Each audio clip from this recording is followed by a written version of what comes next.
Hey guys, Mike here. Tonight I'm going to do a more interesting Bible review. This is a recent acquisition off of eBay, and it is probably, I would say, unique today. I doubt that there are very many of these left in existence, and for all of you bibliophiles, I thought that this would be of interest to you. What I have here is a Greek New Testament. If you look very closely, you can see it's from Oxford, and the date on this baby is 1880. That's right.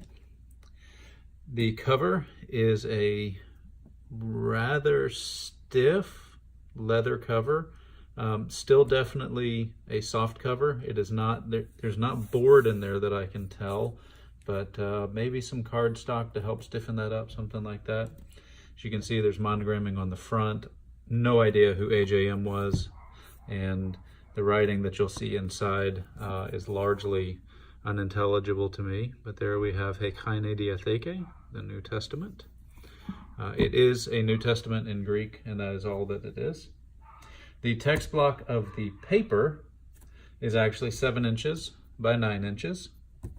It runs about 1.5 inches thick. Does have a sewn binding, as you would expect for a book of this age.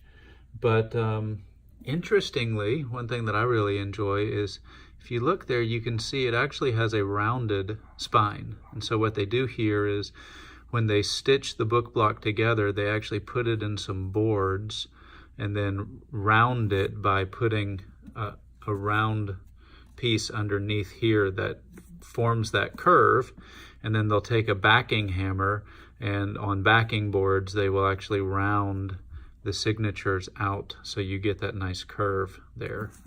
Obviously, it's not quite as perfect as it used to be. There you can see it from the top.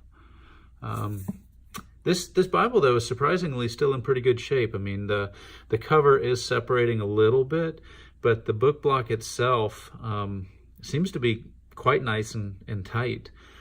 If I were going to recover this, and I don't know if I'm going to, but if I were going to, I would probably do a reinforced mull on the spine just to make sure to give it as much reinforcement as possible.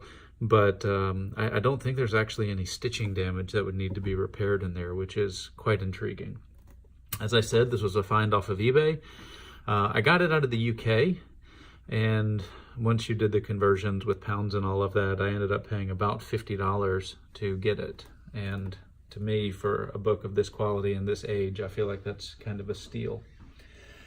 All right, so what's so special about it? It's kind of an old Greek New Testament. That's true, but not quite true. Or it's not just that. I am a fan of being able to take notes around stuff. I'm not as much of a marker in my premium Bibles, but I do like taking notes. And what really sold me on this one when I saw the pictures on eBay was the margin. It is stupendous. What you're looking at there is a top margin of 1 3/4 inches, a bottom margin of 2 inches, and the side margins are 3 1/4 inches. I mean, I think you've got more area for note-taking than the text itself takes up. It is tremendous. As you would expect from books of this time, the paper is wonderful. It is thick. It is fairly smooth. Feels like it has a little bit of tooth to it. I haven't written in this yet, so I don't know, but it does. It's not perfectly smooth. I feel like it will grab the nib just a little bit as I'm writing in it. But the paper is thick, it's opaque. As you can see here, underneath the bottom printed line, you can see some coming through from the other side, but it is hard to see. Ghosting just is not a big issue with this. You really have to be looking for it to find it. And this book has been marked in. Okay, so you can see here, on the back side of this page, there's a lot of ink writing at this point. And when you look at that from the other side, even the writing with ink from what was clearly some kind of a dip pen or some kind of a nibbed pen, you can't see it. I mean, you can see it, but you can't read it. It's not obtrusive. And certainly here you have some overlap of the writing, and in no way does either side interfere with the other. So to me, the layout, the margins are what really make this a special Bible and what really caught my attention. This, not very surprisingly, has nothing in the back. You get to the end of Revelation and you're done. In the front, there is some kind of a foreword. It's in Latin, which I do not read, and I don't know what it says. It is the foreword itself. So the book is dated from 1880. The foreword is dated from 1827. I'm not positive on what version of the Greek New Testament this is, but this leads me to believe, just based on kind of the history of textual criticism and the discovery of a lot of manuscripts and whatnot, this leads me to believe that this is probably something in the stream of the TR. I do recognize earlier on in the foreword it talks about Erasmus somewhere, I think. So I'm guessing it's some kind of a TR or majority text. I would not expect it in 1827 to be a critical text. I don't think they were being produced until much later in the 19th century. Following the introduction in Latin, there is a section up here of divisions. It's written in Greek. My Greek is okay, and I'm not really very good with this. I've seen these types of tables before in medieval manuscripts, and it seems to be kind of a chapter or section breakdown of the scriptures. And I expect that that's what this is. Not really sure, but once you get past that, it goes right into the Gospel according to Matthew. So this book was clearly meant for one purpose, and that was just to read and study the New Testament in the original language. I always love getting really old books that have handwritten notes in them, particularly, as I said, you can tell looking at this that is some kind of a rather wide nib, actually.